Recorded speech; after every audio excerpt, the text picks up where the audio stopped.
Je suis mais trop contente de vous retrouver aujourd'hui pour une nouvelle vidéo. J'en ai profité, je me suis mise sur la terrasse, il faisait un temps magnifique. Je me suis dit ce serait bien l'occasion de vous tourner une vidéo.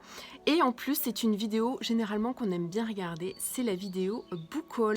Une vidéo book haul qui regroupe 2 mois, avril et mai, parce que je n'ai pas eu le temps de faire avril. Que mai est déjà passé, on est au mois de juin, donc je vais vous montrer ce que j'ai à vous présenter. Donc j'ai ça à vous présenter pour le mois d'avril et ça pour le mois de mai. On est quand même sur une petite vidéo qui va durer peut-être un petit moment. Voilà ce que ça donne. Alors ici vous avez le mois d'avril et ici vous avez le mois de mai. Oui, le mois d'avril est un petit peu soft, mais en même temps comparativement au mois de mars, je vous remettrai la vidéo si vous voulez aller y faire un tour. Voilà, donc on est parti, je vais vous montrer tout ça. On commence avec le mois d'avril, j'ai reçu en service presse My Rules de Anita Higgins aux éditions Addictive. C'était une relecture pour moi, je l'ai resurkiffé. Vraiment, ça a confirmé ce coup de cœur que j'ai eu pour cette meute. Donc My Rules, c'est un spin-off de No Rules, mais vous pouvez les lire indépendamment. Néanmoins, bien évidemment, je vous conseille fortement de commencer par No Rules. Je suis complètement accro à cette meute, à cette ambiance universitaire que nous a créée Anita, parce qu'on a à la fois l'insouciance des étudiants, mais en même temps une profondeur de sentiments. Ça a été vraiment un coup de cœur, je vous le recommande. D'ailleurs, n'hésitez pas, vous pouvez retrouver toutes mes chroniques sur mon blog, je vous mets le lien en bio. Toujours aux éditions Addictive, j'ai reçu en service presse Evil Ride de Hannah Scott. Alors là, clairement, on est dans un univers de bikers. Evil Ride, c'est le tome 4 d'une saga de bikers. Le tome 1, c'est Dark Ride, le tome 2, Last Ride et le tome 3, Vicious Ride. Le tome 4, Evil Ride. Moi, j'ai lu, je vous avoue, le tome 2, Last Ride, et j'ai lu le tome 4, Evil Ride. C'est en fait des tomes compagnons dans cette saga. Chaque tome est sur un couple de personnages de l'histoire, mais ils sont vraiment dans une ambiance commune à ce motoclub qui s'appelle les Black Angels. Donc en fait, vous pouvez très bien lire les tomes indépendamment. Moi, personnellement, ça m'a pas gêné dans ma lecture. Néanmoins, ça m'a donné envie de lire les autres tomes, de lire le tome 1 et le tome 3. Donc voilà, j'ai une petite préférence pour l'instant sur le tome 2, sur Stan, sur Last Ride. J'ai bien aimé quand même Evil Ride, mais dans Evil Ride, on est en contact aussi avec un personnage qui s'appelle Elliot, qui est du tome 3, qui est Vicious Ride. Et Elliot, j'ai vraiment envie de découvrir son histoire. Donc si vous aimez le biker, franchement, n'hésitez pas, c'est une saga de biker vraiment très sympa. J'ai ensuite reçu un lot concours. Vicious Temptation de Sonia SK aux éditions Addictive. Je vous explique un petit peu. En fait, Vicious Temptation, je l'ai écouté en audio. Et pendant que je l'écoutais en audio, j'ai participé à un concours sur Instagram de Sonia SK qui faisait gagner ce brochet. J'ai été tirée au sort, j'ai eu l'immense plaisir de recevoir ce lot concours pendant en plus que j'étais sur la fin de cette écoute, de cet audio. Alors, effectivement, on a une bonne petite bricasse, hein. Il fait plus de 600 pages. Et d'ailleurs, en audio, ça m'avait fait un petit peu peur parce qu'il y a 25 heures d'écoute. Mais ces 25 heures, je ne les ai pas vues passer.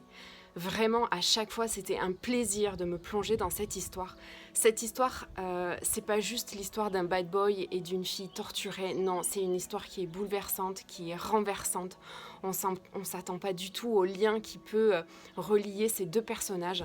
En plus de ça, la plume de Sonia, moi, depuis que j'avais lu Savage, qui avait été un coup de cœur, je vous avoue que voilà, ça l'a fait. Je n'ai pas vu passer ces heures d'écoute et je suis tellement contente de l'avoir reçu en brochet. Il ne vous arrêtez pas cette couverture. Vraiment, c'est une histoire qui est très poignante.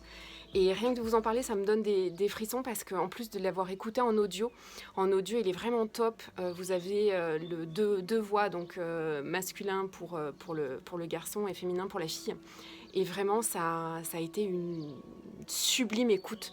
Je vous recommande cette histoire parce qu'elle est... voilà, comme je vous dis, c'est pas juste l'histoire d'un bad boy et d'une fille torturée. Non, c'est beaucoup plus que ça. Et ça vous prend aux tripes. Donc je vous le recommande celui-ci.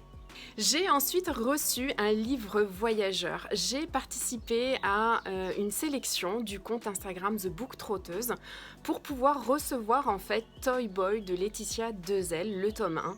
Et j'ai été sélectionnée. Ça a été vraiment pour moi une super expérience parce que déjà de 1, je n'avais jamais participé à ce genre d'expérience, de recevoir, voilà, de faire un livre voyageur. Et puis en plus de ça, ça a été vraiment une excellente découverte de cette plume de Laetitia Dezel. Vraiment, là pareil, ne vous arrêtez pas à cette couverture. Ça a été vraiment une excellente lecture. On est là en plus dans une histoire très contemporaine. On va rencontrer cette jeune femme qui va un petit peu nous raconter une parenthèse de vie qui, en plus de ça, grâce à une rencontre, va se remettre en question. Vraiment, ça a été une très très belle lecture qui, en plus, a ce genre de fin un petit peu sadique de vraiment vous laisser comme ça. Et puis forcément, vous avez envie de lire le tome 2.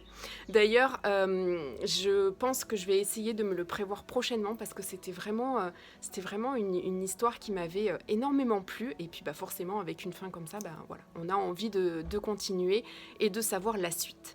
Je me suis ensuite procuré Chemin croisé de Nicolas Sparks. Donc là, moi, je l'ai dans sa version poche, Michel Lafon poche. En fait, c'était la lecture commune de notre groupe avec les filles, avec Céline et avec Mumu, Elle Booktube et vous. La lecture commune du mois d'avril et du mois de mai. C'est une lecture commune qu'on a fait sur 2 mois. Vraiment, ça a été un coup de cœur. Vraiment, cette histoire, pour moi, en plus, ça a été la découverte de Nicolas Sparks. Alors moi, je vous avoue que j'ai vu pratiquement toutes les adaptations cinématographiques des livres de Nicolas Sparks, mais je n'en avais encore jamais lu.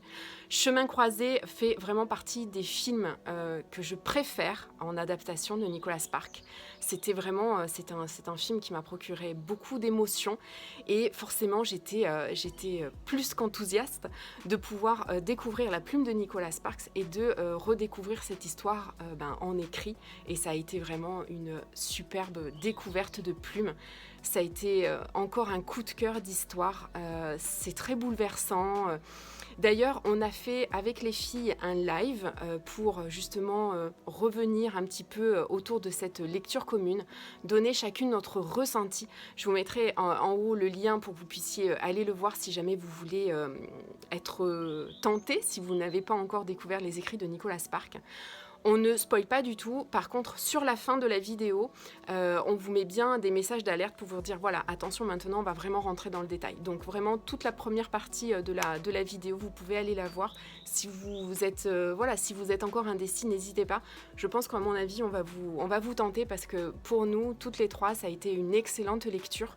Je pense que je continuerai à aller découvrir les écrits de Nicolas Sparks plutôt que les films, je les ai pratiquement tous vus. Mais vraiment, ça a été une lecture extrêmement bouleversante. Je suis encore toute retournée de cette lecture parce que j'ai beaucoup pleuré. Il y a beaucoup de sentiments qui remontent. Franchement, ça a été une excellente lecture. Je me suis ensuite procuré, pour continuer cette saga dont je vous parle énormément parce que c'est un coup de cœur pour moi, on est dans de la romance historique, je vous parle du tome 7 de Les Chevaliers des Highlands de Monica McCarthy. Vraiment, je l'ai lu, je l'ai dévoré, j'ai passé encore un excellent moment. On est là vraiment avec tous les ingrédients de la romance historique qui me plaisent. On a ce côté très romanesque, on a aussi tout ce côté où on est dans une lutte pour que Robert de Bruce reprenne le pouvoir, reprenne le trône d'Écosse qui est occupé par les Anglais.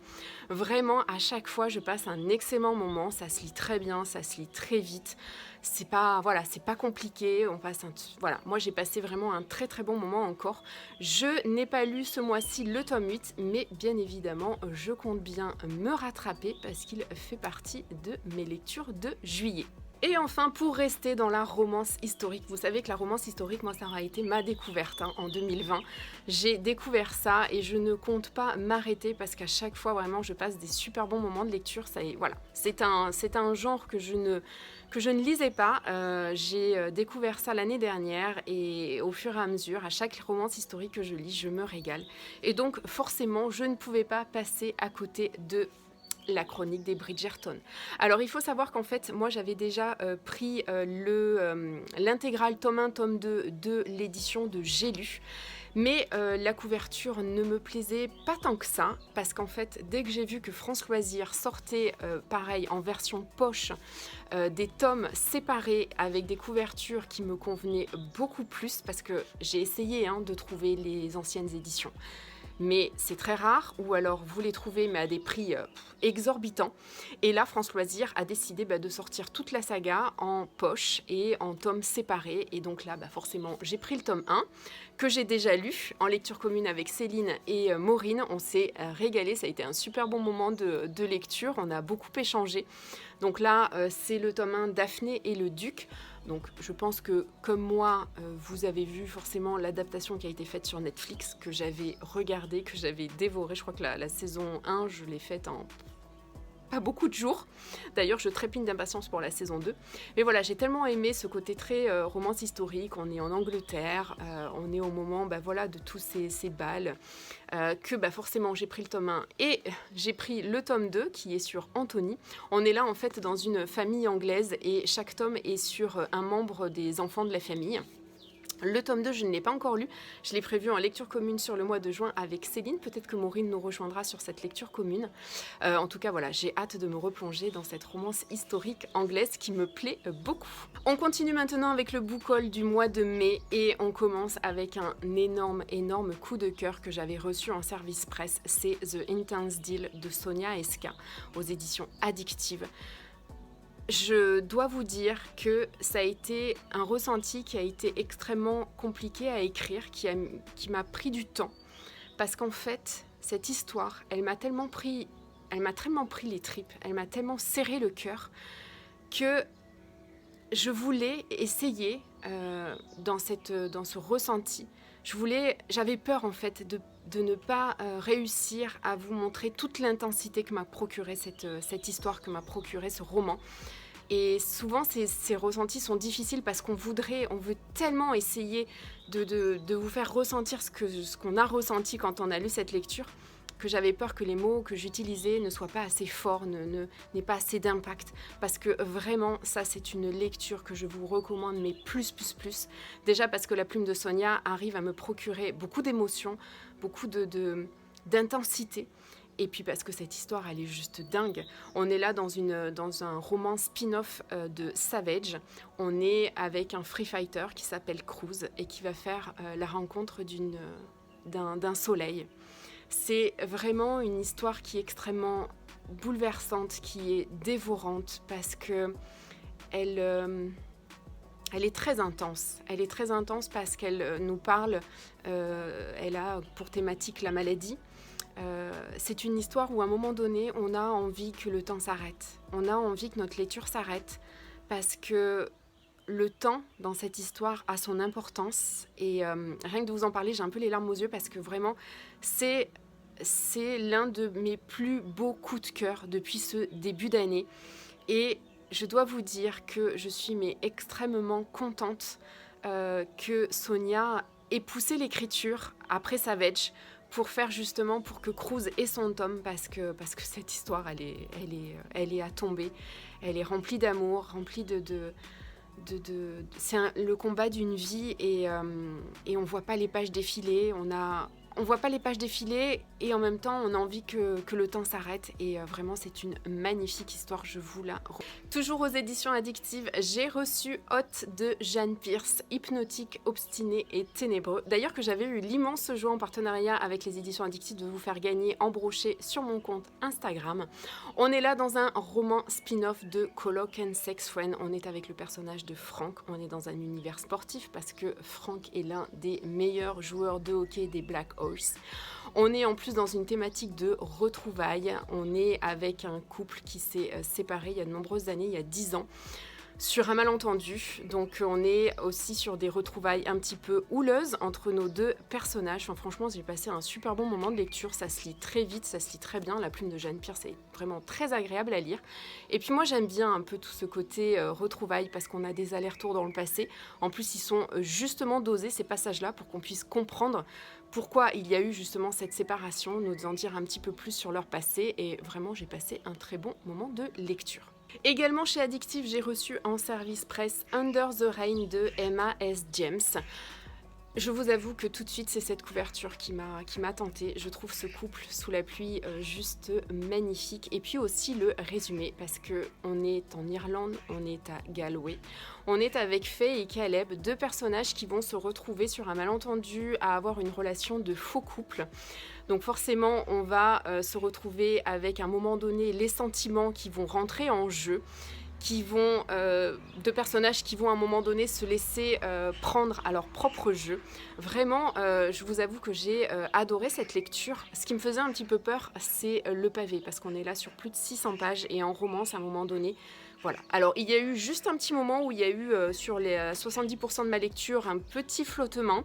Et puis finalement, voilà, après la fin est arrivée. J'ai vraiment passé un super bon moment avec ces deux personnages. Il y a beaucoup d'humour, il y a beaucoup de drôlerie. Et en même temps, on est vraiment dans une renaissance de deux personnes qui ont besoin de réapprendre à aimer. Et qui, avec cette relation de faux couple, vont s'ouvrir l'un à l'autre. Et vraiment, on passe un très bon moment de lecture. Je me suis ensuite procuré 24 heures de Katia Lassan aux éditions Cyplog. Katia Lassan, je l'ai découverte avec sa saga Gueule d'Ange, qui a été un énorme coup de cœur. On est dans un univers musical. J'ai dévoré et j'ai été plus que percutée par Damien, qui est un spin-off de Gueule d'Ange. Et là, en fait, Katia nous propose une novella. Elle fait à peu près 219 pages. On est aussi dans un univers musical. Il est tout petit tout. Je pense que je vais essayer de me le prévoir cet été parce que j'aime beaucoup la plume de Katia Lassan. J'aime beaucoup tout son univers musical à chaque fois qu'elle nous crée et je suis vraiment très intriguée de voir ce qu'elle nous a réservé avec 24 heures. J'ai ensuite eu, je dois vous le dire, un moment de panique. Oui, j'ai fait du cliquage-craquage sur le site de Black Ink. J'ai pris 2 romans de Angel Arekin. Angel Arekin, c'est une auteure que j'aime énormément. J'ai eu un big coup de cœur pour The Missing Obsession, qui est une dark romance, mais juste canonissime. Une magnifique histoire d'amour. Pareil, je vous le recommande. Et donc forcément, j'ai pris 2 livres d'Angel Arekin. Le premier, c'est un qui me faisait extrêmement envie. Et il me faisait déjà envie dans son ancienne édition. Là, il a été réédité chez Black Ink. C'est Je Vespéral. On est dans une romance historique. On est au temps des Lumières et du libertinage. Je vous avoue que celui-ci me tente énormément. La couverture, elle est juste trop canon. Elle est à tomber. Et vraiment, l'objet livre est magnifique. Vous avez de magnifiques illustrations. Enfin, vraiment, il est extrêmement beau. Il est dédicacé parce que c'était les romans où vous pouviez commander et avoir la dédicace. Celui-ci, vraiment, j'ai hâte de me plonger dedans. Rien que cette couverture, rien que le mot au siècle des Lumières et des libertinages, ils libèrent leurs désirs et leurs frustrations en plongeant toujours plus profondément dans les dérives, m'attire énormément. J'ai vraiment hâte de me le programmer. Et le deuxième que j'ai pris, pareil, la couverture était extrêmement belle, c'est Dirty Dwight. On est là dans une dark romance. J'ai vu passer pas mal de retours assez élogieux sur cette dark romance, donc j'ai hâte de me plonger dedans. Monsieur est quand même très agréable à regarder. Delilah et Luca ont grandi dans des caravanes voisines au milieu d'un camping miteux berceux de la misère. J'ai hâte aussi de me plonger dans celui-ci. Angel Arekin, c'est une plume que j'aime beaucoup. Je suis d'ailleurs en train d'écouter Le Cri du silence qui me donne une ambiance juste de dingue quand je l'écoute en voiture. On est en Norvège, on est dans le Lofoten. Enfin vraiment, c'est une plume que j'aime beaucoup, donc j'ai hâte de me plonger dans ces 2 lectures. J'ai ensuite reçu en service presse Adaline de Coconan aux éditions Plume du Web. C'est le premier Plume du Web que je lis et c'est le premier Plume du Web que je tiens dans mes mains. Je dois vous dire que je suis agréablement surprise de l'objet livre. Il est vraiment très très beau. Je trouve qu'ils ont le travail graphique est extrêmement beau. La couverture est très belle. Coconan, c'est une plume que j'ai lue avec Calliope, que j'ai beaucoup aimée. Je dois vous dire qu'au moment où je tourne cette vidéo, c'est ma lecture en cours. Je l'ai commencé et je passe pour l'instant un très bon moment de lecture. On est là avec Spencer qui vit dans le Montana, qui tient un ranch, qui croule sous les dettes et qui va faire la rencontre de cette jeune femme qui va arriver un soir de pluie et qui s'appelle Adaline. J'en suis qu'au tout début. J'ai hâte de continuer cette lecture et de venir vite vous en parler. J'ai ensuite eu l'immense plaisir, l'immense joie que l'Alaska débarque dans le sud de la France. Oui, j'ai reçu New Trip en Alaska des Malandas aux éditions Black Ink. Merci, merci beaucoup Emma pour cet envoi. Vous le savez, on a eu avec les filles, avec Mumu et Céline, l'immense plaisir de pouvoir le lire en exclusivité avant sa sortie. Ça a été un énorme coup de cœur. Cette couverture est juste tellement, tellement belle et tellement représentative de Peter, ce Peter Brooks qui aura ravagé mon cœur. Alors surtout, je dois vous dire, ne prononcez pas le L à la fin de Alaska. On n'est pas avec son pote Cal, hein. On n'est pas dans Bad Trip en Alaska. Non, on est dans New Trip en Alaska. Faites attention, sinon Peter va vite se mettre en colère. En tout cas, voilà, vraiment, il est superbe. Forcément, il y a la petite griffe d'Emma. Et surtout, je dois vous dire que j'étais extrêmement, mais tellement contente. Il y a aussi la griffe de Peter. Oui, parce que Emma me dit que Peter lui arrache le stylo des mains, ce con, et qu'il me laisse un petit message. Le message c'est I adore to coiffe you, July. Every month, vive les bains, Peter, ton lover. Et autant vous dire que, bah voilà, c'est juste trop canon. Vous le savez, j'ai vraiment adoré cette lecture. On repart en Alaska, on repart dans cette petite ville de Sitka. On a l'impression en fait de retourner à la maison, on est tellement bien, ça fait tellement cette ambiance un petit peu, voilà, une ambiance familiale qu'on retrouve avec la force de ses habitants. Et puis on retrouve aussi dans cette histoire Cal et Megan qui nous ont juste remplis d'amour aussi dans le premier opus, dans Bad Trip en Alaska. Et puis là, l'histoire de Peter, ce mec un petit peu borderline, ce mec en même temps qui dégage beaucoup de lumière, beaucoup d'amour, ce pote sur lequel on peut compter. Enfin voilà, je vous invite vraiment à aller lire mon ressenti parce que j'ai vraiment passé un excellent moment. Emma a vraiment toujours cette plume avec beaucoup de peps, avec énormément d'humour, mais en même temps qui arrive à nous faire ressentir beaucoup de choses. Elle agrémente son livre avec une playlist mais qui est juste trop canon, génialissime. Moi qui adore, qui ne lit pratiquement que en écoutant de la musique. À chaque fois, c'est un pur plaisir de lire un livre d'Emma. Donc vraiment, encore merci beaucoup Emma pour cet envoi. Et si vous n'avez pas encore fait vos valises pour partir en Alaska, ça va pas. Je vais être en mode soulage activé, donc vraiment foncez, c'est vraiment une super histoire. J'ai ensuite reçu un service presse de la part des éditions Anne Carrière Campus Game de Amy Hopper et Chloé Wilde. Je vous avoue que j'ai été extrêmement tentée par cette expérience, parce que c'est une expérience de lecture que je n'avais encore jamais faite. En fait, vous êtes l'héroïne de votre roman. Ça veut dire qu'en fait, sur certaines fins de chapitres, vous allez avoir des choix, des propositions de suite, et c'est à vous, en fonction de votre choix, qui allez créer un petit peu autour de ces personnages votre histoire. On est là en plus en plein campus de Princeton, on va faire la connaissance de Willow, qui va elle-même faire la connaissance de deux garçons, Charlie et River, deux mecs que tout oppose, deux écorchés, mais en même temps avec un lien qui les réunit. Et en fonction des choix que vous allez faire, vous allez avancer progressivement dans cette histoire et prendre un petit peu le parti de l'un ou l'autre de ces deux personnages masculins. Vraiment, j'ai passé un excellent moment de lecture. Ce système de choix, ce système d'avoir des propositions de lecture rend en fait notre lecture hyper addictive. Parce qu'en fait, on a envie d'avancer, de voir les choix qui vont nous être proposés, de voir quel impact ça va avoir sur notre héroïne et sur ces deux personnages masculins. Et voilà, donc ça rend la chose très addictive. En même temps, c'est un petit peu frustrant, je vous avoue, parce qu'en fait, on se demande un peu quelle serait notre histoire avec les autres choix de lecture. Vraiment, ça a été une excellente expérience. Je l'ai lu en lecture commune avec deux copines de Booksta. Et à chaque fois, en plus, c'était rigolo parce qu'on ne faisait pas forcément l'une et l'autre les mêmes choix. Donc vraiment, c'était un super bon moment de lecture, une super expérience. Je trouve en plus qu'en romance, ça apporte vraiment une dynamique. Alors oui, là, on est un petit peu... flotte un petit peu ce triangle amoureux au départ, mais je vous avoue que vraiment c'est très haletant et en plus c'est couplé avec une intrigue, donc vraiment c'est un très très bon moment de lecture. Et enfin, j'ai terminé par une petite phase de cliquage-craquage. Oui, j'ai continué. Je me suis procuré le tome 2 de la saga Fucking Love, mais également le tome 2.5. Vous le savez, j'ai adoré ce tome 1. La saga Fucking Love, c'est une saga que je voulais absolument commencer. Forcément, c'est une saga qui m'a été fortement influencée par ma copine Céline au boudoir de Candy Shy, qui vraiment surkiffe cette saga. Elle est très au taquet d'ailleurs pour la sortie du tome 7 qui est fin juin.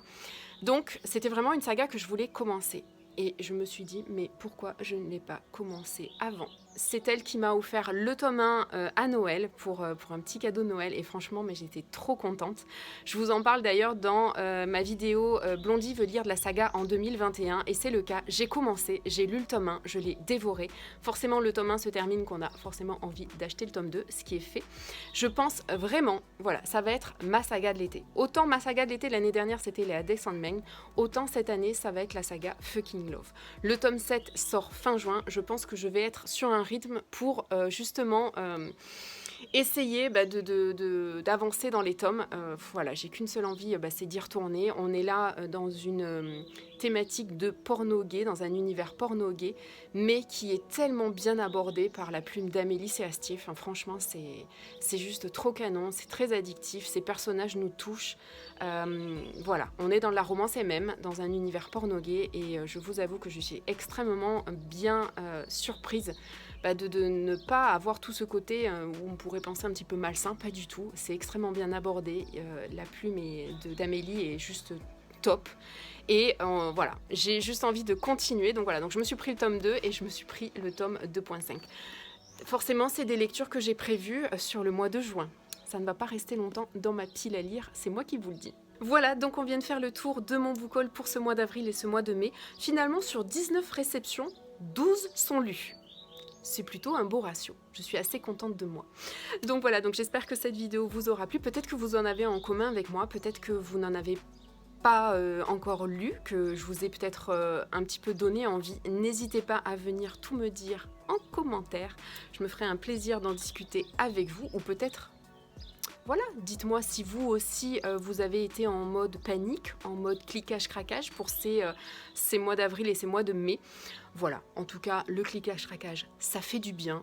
On aime se faire plaisir et la lecture fait partie de mon plaisir, donc j'aime être en mode panique. En tout cas, voilà, j'espère que cette vidéo vous aura plu. N'hésitez pas à venir vous abonner. Vous pouvez me retrouver sur Instagram, où je suis quand même très active. Je me languis déjà de vous retrouver pour une prochaine vidéo. En attendant, je vous souhaite de belles lectures. Et surtout, je vous fais plein de bisous.